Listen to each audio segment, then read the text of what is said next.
कक्षा 10 अध्याय 1। चैप्टर का नाम है रासायनिक अभिक्रिया एवं समीकरण। पहला टॉपिक है रासायनिक समीकरण। ठीक है, रासायनिक समीकरण किसे बोलते हैं?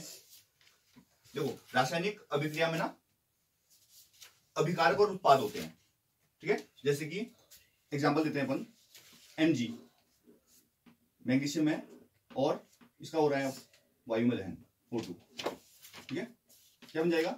मैग्नीशियम ऑक्साइड बन जाएगा। मैग्नीशियम ऑक्साइड क्या होता है? इसमें देखो जो इंपोर्टेंट बात है वो समझो। मैग्नीशियम क्या होता है? मैग्नीशियम होता है परमाणु क्रमांक 12। ठीक है, इसमें जो इंपोर्टेंट बात है वो बेसिक समझना। 12 है तो 12 बोरवरी का नियम बोलता है कि 2n² के अकॉर्डिंग इलेक्ट्रॉन जाएंगे। ठीक है, तो पहले ऑर्बिट में आएंगे, पहले कोष में आएंगे 2 इलेक्ट्रॉन, क्योंकि 2n² का फॉर्मूला होता है।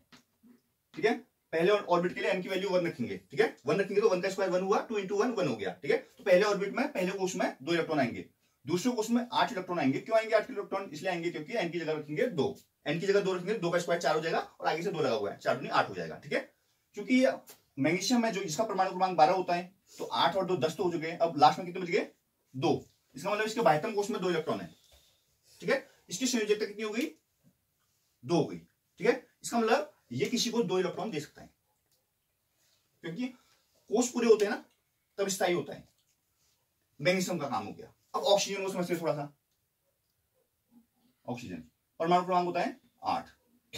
इसको देखो गौर से, पहले कोष में 2 होंगे, चूंकि 8 परमाणु क्रमांक है तो 6 बचे इसके पास। बाह्यतम कोष पूरा करने के लिए 6 इलेक्ट्रॉन नहीं लेगा ये, क्यों? 6 बहुत ज्यादा होते हैं। ठीक है, नॉर्मली ये कॉन्सेप्ट लगता है कि 4 से कम इलेक्ट्रॉन होते हैं तो दान करते हैं, देते हैं, और जो देता है उसके ऊपर प्लस चार्ज आता है ना, क्योंकि उसने दिया है। और 4 से अधिक इलेक्ट्रॉन होते हैं किसी के पास तो इलेक्ट्रॉन लेता है, लेना आसान होता है फिर, है ना, क्योंकि 4 से 8 के बीच की गैप बहुत कम है। तो अगर लेगा तो ऋण लेता है, ऋणी। कभी हम किसी से पैसा वगैरह लेते हैं तो क्या बोलते हैं? ऋण ले रहे हैं बोलते हैं ना, तो इसलिए माइनस चार्ज आता है। ठीक है, ये चीजें तो समझते हैं। चूंकि ये क्या हो गया फिर, -6 में 2 कम है तो ये 2 लेगा इलेक्ट्रॉन। क्लियर है? इतना समझना। अब आगे चलते हैं। तो ये क्या बनेगा? मैग्नीशियम ऑक्साइड बनेगा पहले। ठीक है, क्या बनेगा? Magnesium oxide. पर गौर से देखोगे तो ये समीकरण बैलेंस नहीं है, ये संतुलित नहीं है। पहले तो देखो मैग्नीशियम ऑक्साइड बना कैसे। मैग्नीशियम के +2 थे, ऑक्सीजन का -2 था, +2 -2 करा, मतलब मैग्नीशियम ने 2 इलेक्ट्रॉन क्या दे दिया? ऑक्सीजन को दे दिए, और ऑक्सीजन ने क्या कर रहा है? 2 इलेक्ट्रॉन मैग्नीशियम से ले लिए, तो ये क्या हो गया? बैलेंस हो गया। समझ में आया? नहीं आया? इस टाइप का होगा। देखो यहां पर मैग्नीशियम होगा, यहां पर ऑक्सीजन होगा। ऑक्सीजन के बाह्यतम कोष में अभी हमने देखे कितने इलेक्ट्रॉन थे? 6 थे, तो 2 2 4। ठीक है, अब चूंकि 2 इलेक्ट्रॉन रखेगा क्या बाहर, क्यों रखेगा अभी समझना, क्योंकि इसके बाद 6 है। अब 6, अब इसके अगर हमें डॉट से दर्शाए हैं तो इसके इलेक्ट्रॉन दर्शाएंगे हम क्रॉस से। किससे दर्शाएंगे? क्रॉस से। समझ लो, ऐसे क्लियर है? तो इसके क्या हो गया? ऑर्बिट पूरा हो गया। क्लियर है? सुनो है, इसने 2 इसको दे दिए तो इसका तो काम खत्म, और इसने भी दे दिए हैं तो अब इससे बात है, ये प्लस चार्ज लेके मैग्नीशियम बन गया। क्लियर है? ऐसा होता है कुछ। तो मैग्नीशियम ऑक्साइड बन गया, इतना समझ में आया? अब देखो ये रासायनिक समीकरण तो बन गई है, पर ये संतुलित रासायनिक समीकरण नहीं है। क्यों नहीं है? क्योंकि इसमें ऑक्सीजन 2 है, यहाँ ऑक्सीजन कितने हैं? 1 ही है। तो ऑक्सीजन बैलेंस करने के लिए यहाँ क्या करेंगे? पहले 2 से मल्टीप्लाई करेंगे। अब यहाँ पर 2 से जैसे मल्टीप्लाई किया तो ऑक्सीजन तो 2 हो गए, मैग्नीशियम भी 2 हो गए, यहाँ मैग्नीशियम 1 ही है, तो मैग्नीशियम क्या आगे लगा देंगे? 2 लगा देंगे। तो 2 मैग्नीशियम हो गए, 2 मैग्नीशियम हो गए, ऑक्सीजन 2 है, ऑक्सीजन 2 है, ये संतुलित रासायनिक समीकरण हो गई। ठीक है, जो अभिक्रिया में भाग लेते हैं उसके बोलते हैं अभिकारक। ये बोलेंगे अभिकारक। अभिक्रिया में जो भाग लेते हैं उससे बोलते हैं अभिकारक। अभिक्रिया के फलस्वरूप जो उत्पन्न होते हैं उससे बोलते हैं उत्पाद। इतना समझ में आया नहीं यार? तो क्वेश्चन आता है कि रासायनिक समीकरण को संतुलित करने की आवश्यकता क्यों पड़ती है? तो क्या बोलोगे? उसका रीजन जो मेन है वो है द्रव्यमान संरक्षण का नियम, है ना। कहने का मतलब ये है अभिक्रिया के पहले जो द्रव्यमान होगा परमाणुओं का और अभिक्रिया के बाद जो द्रव्यमान होगा वो बराबर होना चाहिए। अभी जब हमने मल्टीप्लाई वगैरह नहीं किया था, यहाँ पर MgO था, 2 नहीं था, तो क्या हो रहा था? ऑक्सीजन 2 था पर वहां ऑक्सीजन 1 ही था, तो ये बैलेंस नहीं थी, तो ये इनके द्रव्यमान इक्वल नहीं होंगे। समझो? तो इसलिए हमको क्या करते हैं? द्रव्यमान संरक्षण के नियम के पालन करने के लिए हमको क्या करना होता है? ये बैलेंस करनी होती है। इससे क्या होगा? अभिक्रिया के फलस्वरूप और अभिक्रिया के बाद परमाणुओं का क्या होगा? द्रव्यमान बराबर होगा। समझ में आया नहीं आया? तो ये रासायनिक समीकरण होती है। रासायनिक समीकरण किसे बोलते हैं बोलेगा, है ना। तो क्या होता है इसमें, जो इसमें एक पार्ट अभिकारक होता है जो अभिक्रिया में भाग लेता है, और जो फलस्वरूप प्राप्त होता है उसे उत्पाद बोलते हैं, इसे रासायनिक अभिक्रिया बोलते हैं। क्लियर है, ये चीज हो गई है। ठीक है, तो और क्या है आपके उसमें, ठीक है। तो बोल रहे हैं रासायनिक संयुक्त अभिक्रिया के पहले एवं उसके पश्चात प्रत्येक तत्व के परमाणुओं की संख्या समान होती है। देखो समान नहीं करनी है अपनी, यहाँ भी मैग्नीशियम 2 है, वहां भी मैग्नीशियम 2 है, ऑक्सीजन 2 है, ऑक्सीजन 2 है। ठीक है, और बोल रहा है द्रव्यमान के संरक्षण का नियम के अनुसार क्या बोल रहा है, किसी भी रासायनिक अभिक्रिया में द्रव्यमान न तो निर्माण होता है न ही विनाश होता है। अर्थात किसी भी रासायनिक अभिक्रिया में उत्पाद तत्वों का कुल द्रव्यमान अभिकारक तत्वों के कुल द्रव्यमान के बराबर होना चाहिए। जो उत्पाद होगा और जो अभिकार होगा बैलेंस होने चाहिए दोनों साइड से, ऐसा बोल रहा है। ठीक है, तो ये हो गया। अब जो हमने ये मेथड यूज की है इसको बैलेंस करने के लिए, संतुलित करने के लिए जो विधि हमने प्रयोग में ली है उसे बोलते हैं हिट एंड ट्रायल मेथड। कौन सी बोलते हैं? ठीक है, कौन सी विधि से करा हमने? हिट एंड ट्रायल से किया। ठीक है, याद रखना। बाकी जो एक इंपोर्टेंट रिएक्शन लिखवा रहा हूं, ठीक है, देखो 6CO2 + 12H2, ठीक है, 6CO2 + 12H2O, इसमें बोलता है सूर्य का प्रकाश और क्लोरोफिल की उपस्थिति में, ना, सूर्य का प्रकाश वो क्लोरोफिल की उपस्थिति में, ये क्या है? ग्लूकोज बनाने की अभिक्रिया है। ठीक है, ग्लूकोज बनाने की अभिक्रिया है। C6H12O6 बनेगा, C6H12O6 6O2 प्लस 6H2, हाँ 6H2। ठीक है, तो क्या हुआ? 6CO2 + 12H2O, सूर्य का प्रकाश रहेगा और क्लोरोफिल रहेगा, C6H12O6 + 6O2 + 6H2O। देखो ये क्या है? इसमें ग्लूकोज, ये है जो इसे बोलते हैं ग्लूकोज। ग्लूकोज बन रहा है, साथ में ऑक्सीजन बन रही है। देखो, ठीक है, देखो कार्बन डाइऑक्साइड ले रहा है पौधा, अपनी जड़ों से जल ले रहा है सूर्य के प्रकाश और क्लोरोफिल की उपस्थिति में। ठीक है, एक तो ग्लूकोज बन रहा है और ऑक्सीजन देखो बन रही है। पेड़ पौधे वाला हम बोलते हैं ना ऑक्सीजन देते हैं, तो ये रिएक्शन होती है। ठीक है, तो इंपोर्टेंट रिएक्शन है, ग्लूकोज बनाने की विधि बोल सकते हैं इसको, ऑक्सीजन बनाने की बोलते हैं। अब आता है संयोजन अभिक्रिया। ठीक है, देखो संयोजन अभिक्रिया नाम से ही पता चला है, संयोजन मतलब जुड़ना ना। जब दो या दो से अधिक पदार्थ मिलकर एकल उत्पाद का निर्माण करेंगे तो बोलेंगे संयोजन। तो यहां भी संयोजन हो रहा है। देखो ये दोनों मिलकर क्या होगा? एकल, मतलब एक उत्पाद एक ही होगा और जो अभिक्रिया में भाग लेंगे एक से अधिक होंगे। एक नहीं होगा, सिंगल नहीं होगा, एक से अधिक, मतलब दो सकते हैं, दो ने बना दिया एक, तो क्या बोलेंगे? संयोजन। दो या दो से अधिक अभिकारक अभिक्रिया करके उत्पाद का निर्माण करेंगे एकल का, तो क्या करेंगे? संयोजन अभिक्रिया। ठीक है, तो ये हो गया संयोजन अभिक्रिया का एग्जांपल भी हो गया। और क्या लिखा है इसमें? ऐसी अभिक्रिया जिसमें दो या दो से अधिक अभिकारक मिलकर एकल उत्पाद का निर्माण करते हैं संयोजन अभिक्रिया कहलाती है। ठीक है, संयोजन अभिक्रिया हो गई है बेटा। लो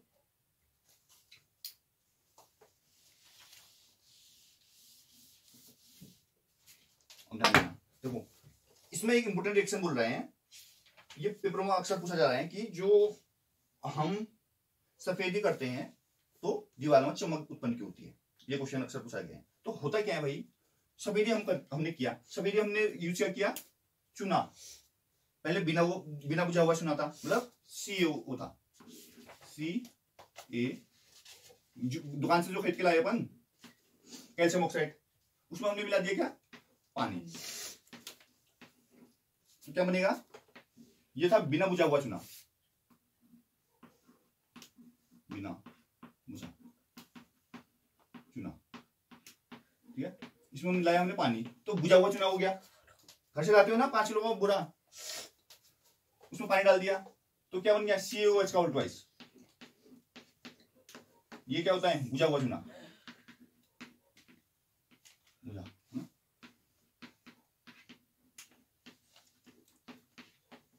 अब हो गया है बुझा हुआ चुना, ये हो गया। अब तुम लगा सकते हो दीवारों में इसको, यही तो करते हो, लाते हो पानी डालते हो, हालांकि जो पानी डालते हो तो वो आवाज भी करता है, ठीक है। रिएक्शन होती है ना, उसमें क्या होगा, उसमें ऊष्मा उत्पन्न होती है, उसलिए होता है ऊष्मा, इसमें ऊष्मा भी उत्पन्न होती है, याद रखना।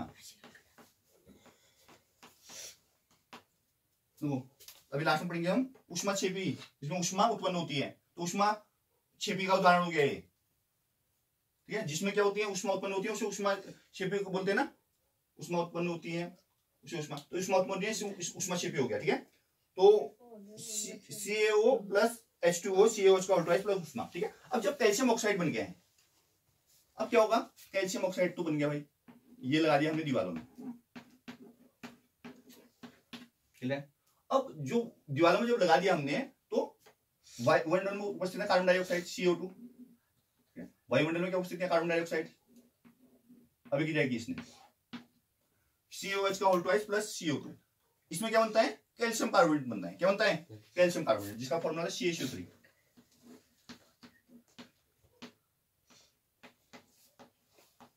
ठीक है।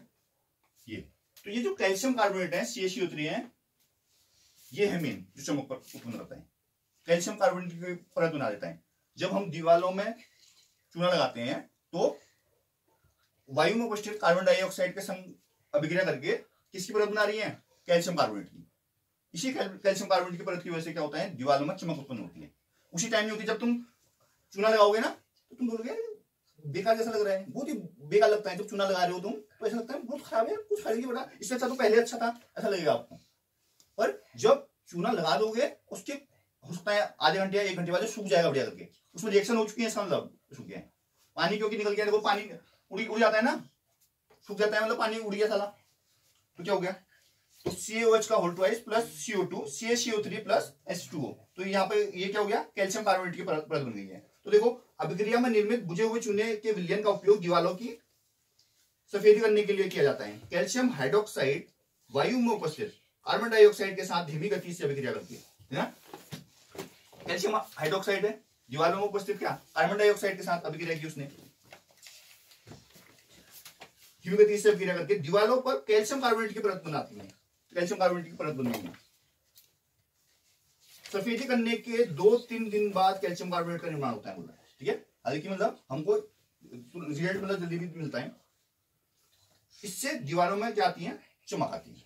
तो इस CaCO3 को ना और भी नाम भी है इसका, जो इसको संगमरमर के नाम से भी जानते हैं, है ना। आप आगे देखोगे इसको कैल्शियम कार्बोनेट के नाम से भी जानते हैं, इसको चूना पत्थर के नाम से भी जानते हैं, ठीक है। बहुत सारे नाम है इसके। ये हो गया है क्या, इंपोर्टेंट टॉपिक, ये आता है पेपर में, ठीक है। चमक मतलब बाद में क्यों आती है करके पूछा जाता है। और संयोजन अभिक्रिया की मतलब एग्जांपल आप मतलब और भी लिख सकते हो, जैसे कि सबसे छोटा short example C+O2CO2, low carbon में ऑक्सीजन की अभिक्रिया करके क्या बन गया, कार्बन डाइऑक्साइड बन गया, कोयले का दहन बोलते हैं इसको, ठीक है। कोयले के दहन की अभिक्रिया लिखी है, तो हमने संयोजन अभिक्रिया देख ली है। और अब आगे है वियोजन अभिक्रिया। तो वियोजन मतलब टूटना, ठीक है।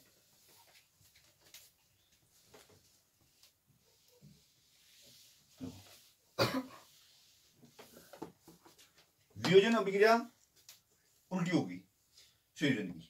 इसमें क्या होगा, एकल अभिकारक टूट कर क्या करेगा, 2 या 2 से अधिक उत्पाद का निर्माण करेगा। जैसे हमने अभी देखा था कैल्शियम कार्बोनेट वाली रिएक्शन करते हो, इसमें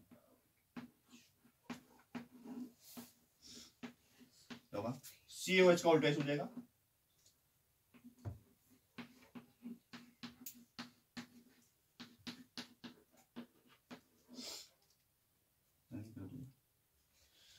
इसमें कार्बन डाइऑक्साइड पाएगी ना,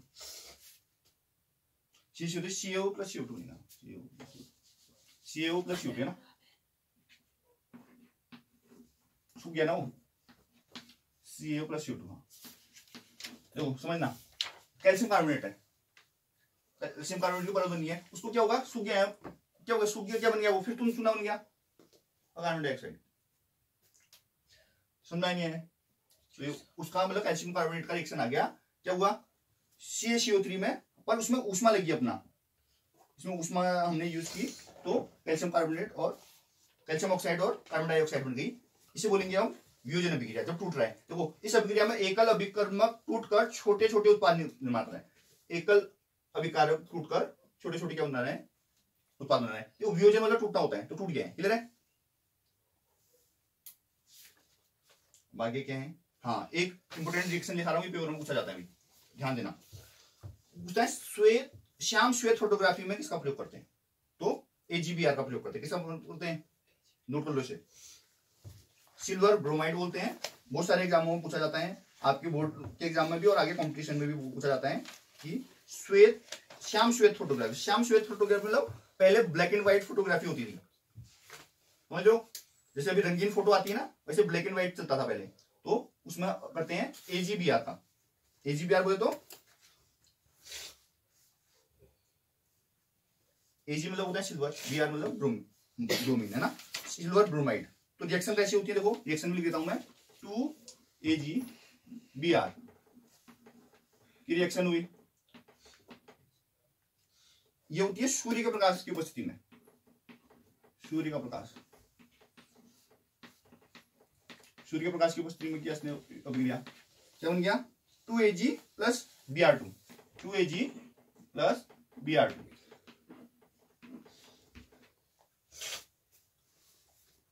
तो इसका क्या, श्याम श्वेत फोटोग्राफी, ब्रैकेट में लिख लेना, ब्लैक एंड व्हाइट फोटोग्राफी, है ना। श्याम श्वेत फोटोग्राफी जो समझ में नहीं आएगा उससे समझ में आ जाएगा।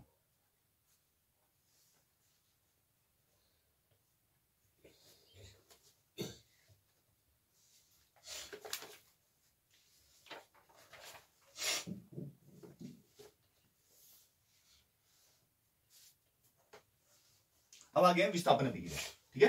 तो विस्थापन अभिक्रिया में क्या होता है, ठीक है, जो इसमें दो अभिकारक होते हैं, एक मतलब अभिकारक है ना, क्या करता है, दूसरे अभिकारक को प्रतिस्थापित करता है, विस्थापित कर देता है, ठीक है। तो इसमें विस्थापन होता है, हटा देता है बोल रहा है।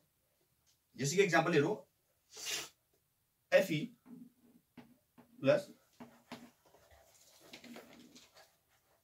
प्लस CuSO4 कॉपर सल्फेट, ठीक है।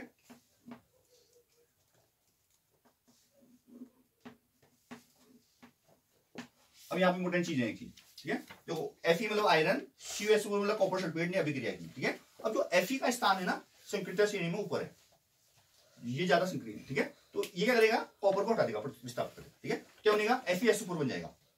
ये क्वेश्चन दो तरीके से पूछा जाता है पेपर में, देखो यहां पर पहले FeSO4,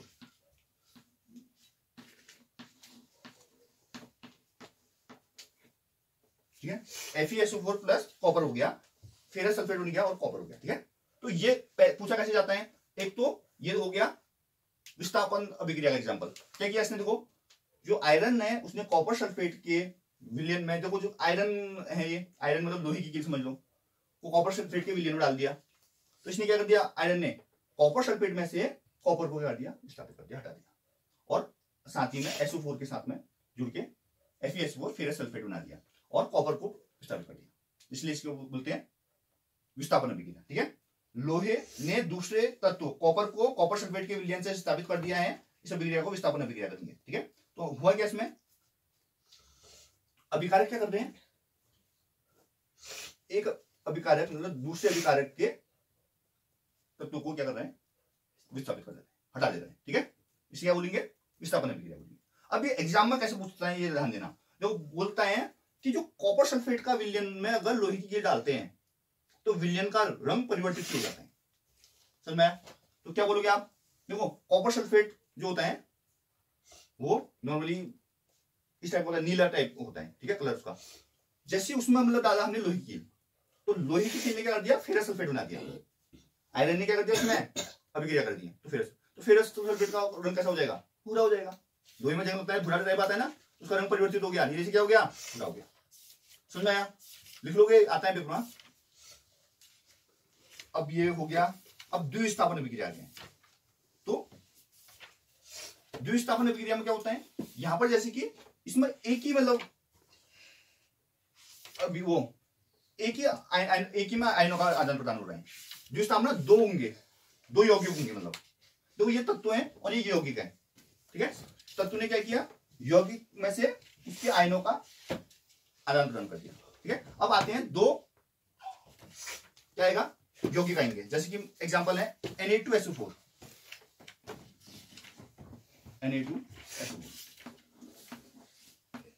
Na2SO4 इसमें BaCl2 आया, BaCl2 अभिक्रिया हुई। अब देखो इसमें क्या होगा, जो देखो इसमें समझना पहले प्लस वाला कौन सा है माइनस वाला कौन सा है। ठीक है, देखो SO4 जो होता है वो 2 नेगेटिव होता है और क्लोरीन होता है 1 नेगेटिव, क्योंकि क्लोरीन के वाइटम कोर्स में कितने 7 इलेक्ट्रॉन होते हैं, 8 हो गया। ऐसी SO4 होता है 2 नेगेटिव, Na 1 पॉजिटिव होता है, 2 तभी लिया है, और Ba भी क्या होगा 2 पॉजिटिव होगा। तो क्या होगा NaCl के संग रिएक्शन करेगा, तो क्या बनेगा Na भी 1 है Cl भी 1 है, तो NaCl बनेगा। क्योंकि यहां भी 2 है यहां भी 2 है, तो 2 NaCl हो जाएगा, 2 NaCl हो जाएगा। ठीक है, प्लस देखो अब यहाँ BaSO4 बन जाएगा, क्योंकि Ba 2 पॉजिटिव है, SO4 2 नेगेटिव है, बैलेंस हो जाएगा ना, प्लस माइनस न्यूट्रल हो जाएगा। तो क्या हो जाएगा BaSO4 हो जाएगा। तो ये क्या है बेरियम सल्फेट बोलेंगे, तो बेरियम सल्फेट बन गया। ये सोडियम सल्फेट है, ये बेरियम क्लोराइड है। रिएक्शन की क्या बन गया बेरियम सल्फेट और सोडियम क्लोराइड। तो द्विस्थापन अभिक्रिया किसे बोलेंगे, अभिकारकों में परस्पर क्या होगा आयनों का आदान प्रदान होगा। देखो ये प्लस वाला था, इसके माइनस वाले के संग जुड़ गया है ना, प्लस माइनस आयन्स बोलते हैं। तो क्या बोल रहे हैं वे विक्रिया जिसमें अभिकारकों के बीच आयनों का आदान प्रदान होता है द्विस्थापन अभिक्रिया कहते हैं। तो द्विस्थापन अभिक्रिया का ये हो गया एग्जाम्पल। ठीक है, अब आ गया है अगला टॉपिक उपचयन एवं अपचयन। ठीक है, विषय समझना इंपोर्टेंट है, अक्सर पूछा जा रहा है उपचयन क्या होता है अपचयन क्या हो रहा है। ठीक है,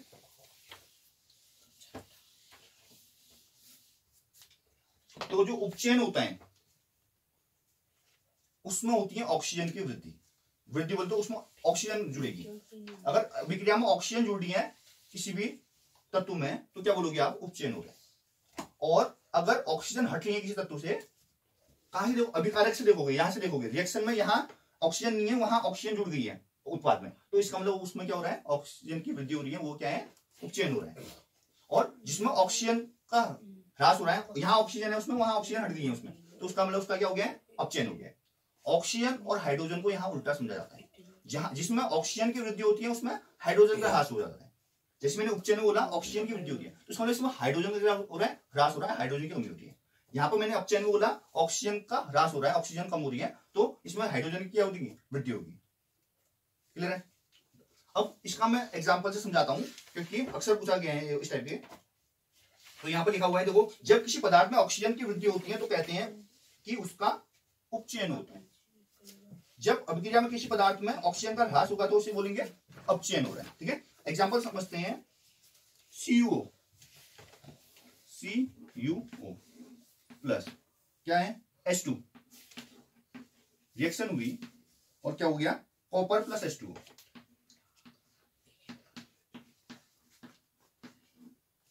ये कभी कभी उपचयन अपचयन करके पूछता है, कभी इस टाइप की अभिक्रिया में। इसमें बताओ उपचयन और अपचयन किसका हो रहा है। देखो आप समझना, जो कॉपर ऑक्साइड है ना, क्या हो गया वहां कॉपर हो गया, इसमें ऑक्सीजन हट गया है, हटा ही नहीं हटा, तो इसे क्या बोलेंगे अपचयन। जिसमें ऑक्सीजन का ह्रास हो रहा है उसे अपचयन तो बोलेंगे। और देखो हाइड्रोजन है यहाँ पर, ऑक्सीजन नहीं था इस पर, और देखो जीत गया ना बाजी, हाइड्रोजन ले लिया। देखो इसका मतलब इसका क्या हो गया है, ये उपचयन हो गया है।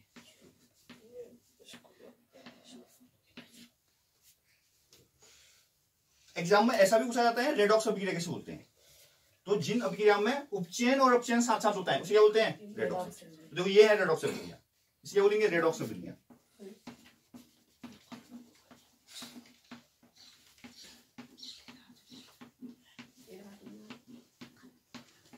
ठीक है, तो CO प्लस H2O, इसमें वो तापन बोला है ना, ताप दिया गया है ऐसा बोल रहा है। ठीक है, तो H2 ये हो रहा है अपचयन, ये हो रहा है उपचयन।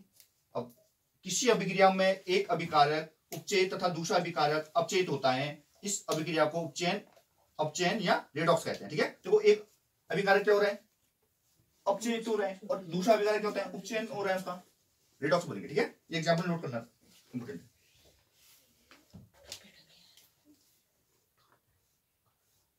तो हमारा उपचयन अपचयन तक हो गया है।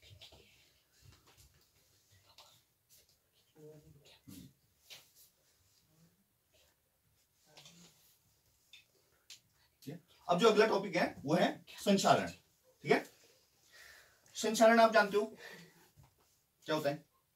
लोहे की वस्तु में क्या होता है? जैसे जंग लगती है या लोहे की वस्तुएं क्या होती हैं? संचारित हो जाती हैं, तो उसे क्या बोलेंगे हम? संचारण बोलेंगे। देखो, लोहे की बनी नई वस्तुएं चमकीली होती हैं। जब नए लोहे की वस्तुएं होती हैं, एग्जांपल लेते हैं, अब लोहार की वजह से वहां से लाए हो या कहीं दुकान से खरीद के लाए हो लोहे की वस्तु, क्या होती है? जंग लगा होता है उसमें। जंग लगा खरीदोगे नहीं? खरीदोगे ना, तो चमकता हुआ तभी तो पैसे दोगे, नहीं तो इतना खराब हो तो कौन लेगा? तो लोहे की बनी नई वस्तुएं क्या होंगी? चमकीली होंगी, लेकिन कुछ समय पश्चात उन पर लालिमा युक्त भूरे रंग की परत चल जाती है। जो जब जंग लगता है तो हल्का सा लाल लाल टाइप लगता है ना, भूरा भूरा टाइप। प्राय इस प्रक्रिया को लोहे पर जंग लगना बोलते हैं। क्या बोलते हैं? घर में जंग लग गया बोलते नहीं बोलते? कुछ अन्य धातुओं में भी ऐसा ही परिवर्तन होता है, कुछ औरों में भी होता है, ये सिर्फ लोहे में नहीं होता, चांदी में, कॉपर में सब में होता है। ठीक है, तो जब कोई धातु अपने आसपास में जो अम्ल हो गया, आर्द्रता हो गई आदि के संपर्क में आता है ना, अम्ल होता है, नमी वगैरह हो गई वातावरण में उपस्थित, ठीक है, संपर्क में आएगा तो वो क्या होंगी? संचारित हो जाएंगे, जंग लग जाएगा उसमें। ठीक है, तो इसे क्या बोलेंगे अपन? संचारण बोलेंगे। चांदी के ऊपर काली रंग की परत लगती है, लिख लो, चांदी के ऊपर काली परत,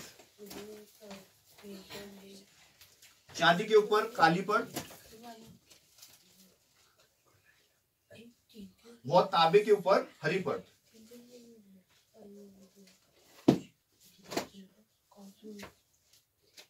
संचारण का उदाहरण है। ठीक है, चांदी के ऊपर काली परत व तांबे के ऊपर हरी परत संचारण का उदाहरण है। ठीक है,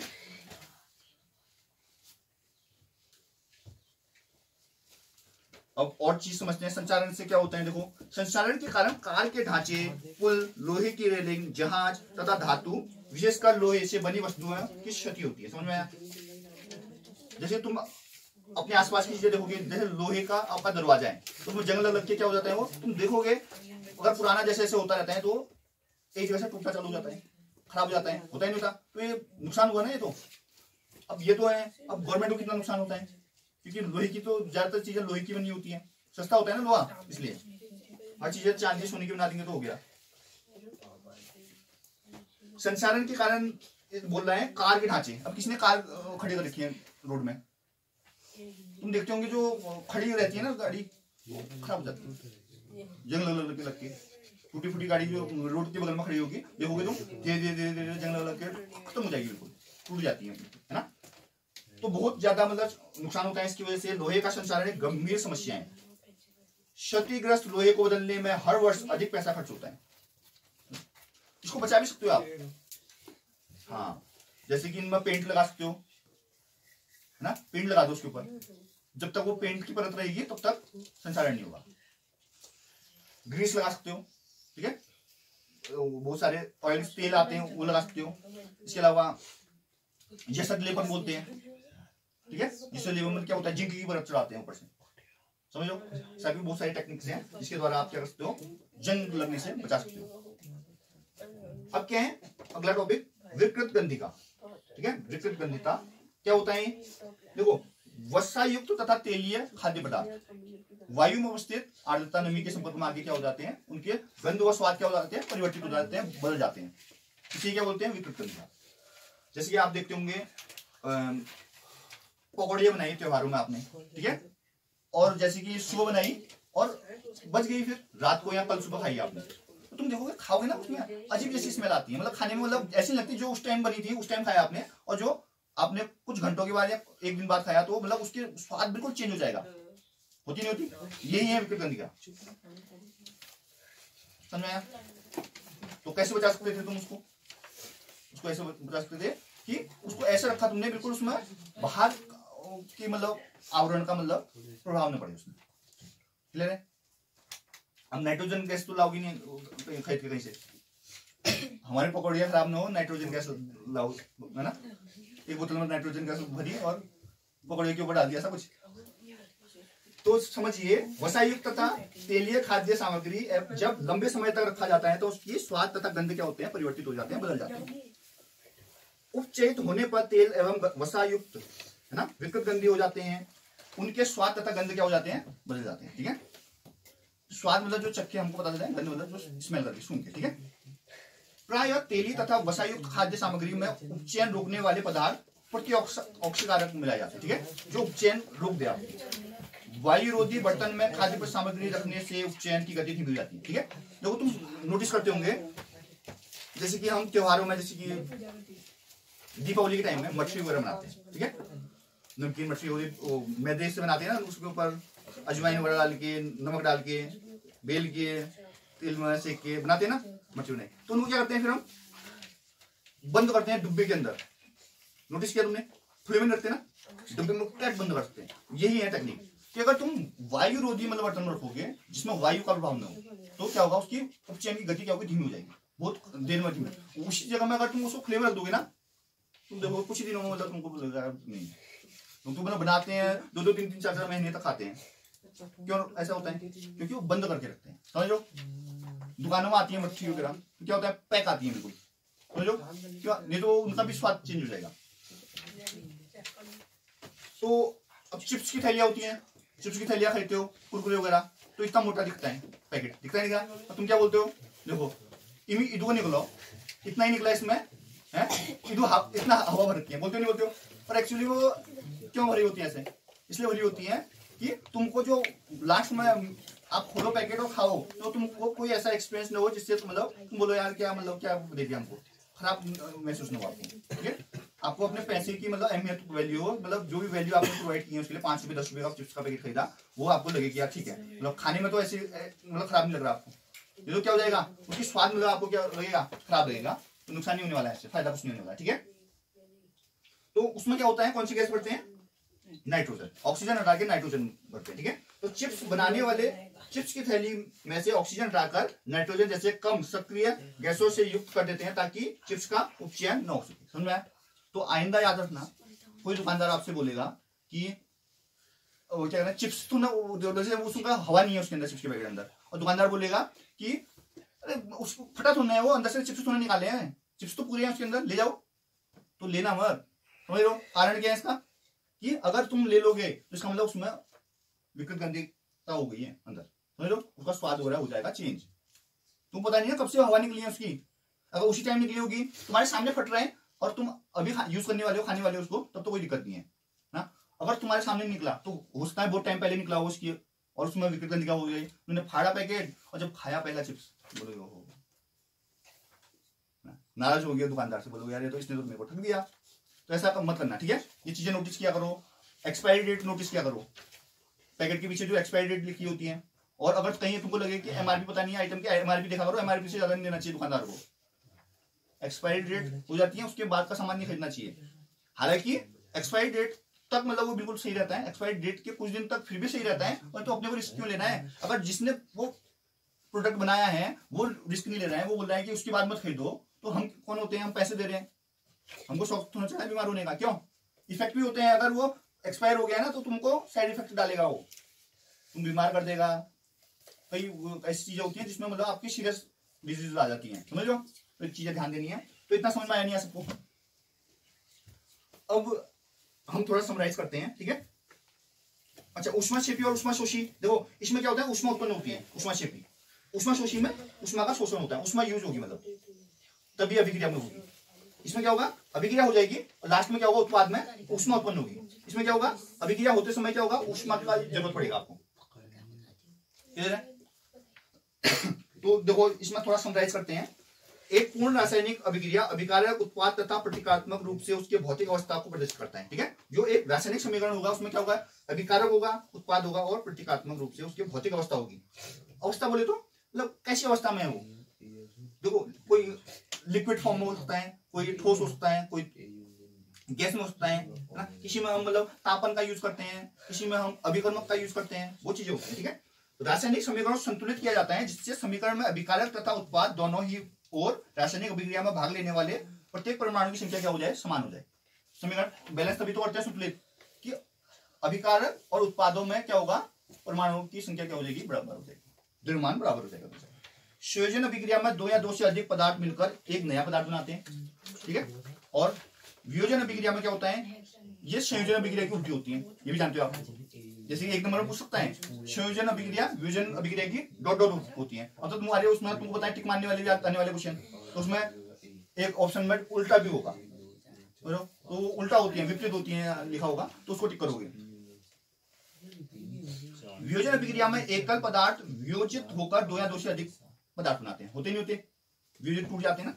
जिन अभिक्रियाओं में उत्पाद के साथ साथ ऊष्मा का भी उत्सर्जन होता है, उत्पाद भी बनेगा, अभिक्रिया करके उत्पाद भी बनाएंगे और साथ ही साथ क्या होगा, ऊष्मा भी उत्पन्न होगी, तो उसे क्या बोलेंगे, ऊष्मा क्षेपी। जिन अभिक्रियाओं में ऊष्मा का अवशोषण होता है उसे ऊष्मा शोषी बोलेंगे। ऊष्मा का जो शोषी बोल रहा है, शोषी मतलब शोषण, अवशोषण, ठीक है। जब कोई एक तत्व दूसरे तत्व को उसके यौगिक से विस्थापित कर देता है, विस्थापन अभिक्रिया करते हैं, ठीक है। विस्थापन अभिक्रिया किसे बोलेंगे, जब कोई तत्व दूसरे तत्व को उसके यौगिक से विस्थापित करेंगे। तो Fe+CuSO4 में ये देख लेते हैं हम। Fe क्या है, आयरन, वो क्या है, तत्व है, और CuSO4 क्या है, यौगिक है। यौगिक मतलब पूरा बन गया, ग्रुप बन गया ना एक। तो उसने क्या किया, आयरन ने क्या कर दिया, कॉपर सल्फेट को अपने साथ ले लिया, कॉपर को विस्थापित कर दिया, क्या हो गया, ये विस्थापन अभिक्रिया। द्विविस्थापन अभिक्रिया में दो अलग अलग परमाणु या परमाणु के समूह का आपस में आयनों का आदान प्रदान होगा।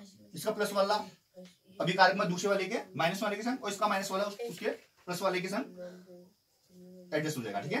तो द्विविस्थापन अभिक्रिया में दो अलग अलग परमाणु या परमाणु के समूह का आपस में क्या होता है, आदान प्रदान होता है, ठीक है। अगला क्या है, अवक्षेपण अभिक्रिया से अविलेय लवण प्राप्त होते हैं। अब लास्ट बोल रहे हैं कि अभिक्रिया में पदार्थ से ऑक्सीजन या हाइड्रोजन का योग अथवा ह्रास भी होता है, ठीक है। अभिक्रिया में पदार्थों से ऑक्सीजन या हाइड्रोजन का क्या होगा, योग और ह्रास होगा। ऑक्सीजन का योग या हाइड्रोजन का ह्रास कहलाता है ऑक्सीकरण, जिसे हम उपचयन बोलते हैं। ऑक्सीजन का योग मतलब ऑक्सीकरण, ऑक्सीजन का योग, ठीक है। ऑक्सीजन का योग होगा तो हाइड्रोजन का ह्रास होगा, ऑक्सीजन बात है। ऑक्सीजन का ह्रास या हाइड्रोजन का योग अपचयन कहलाएगा, ठीक है। ऑक्सीजन का ह्रास या हाइड्रोजन का योग क्या कहलाएगा, अपचयन कहलाएगा। अब ये बताओ जितना से पढ़ाया उसमें क्या डाउट है।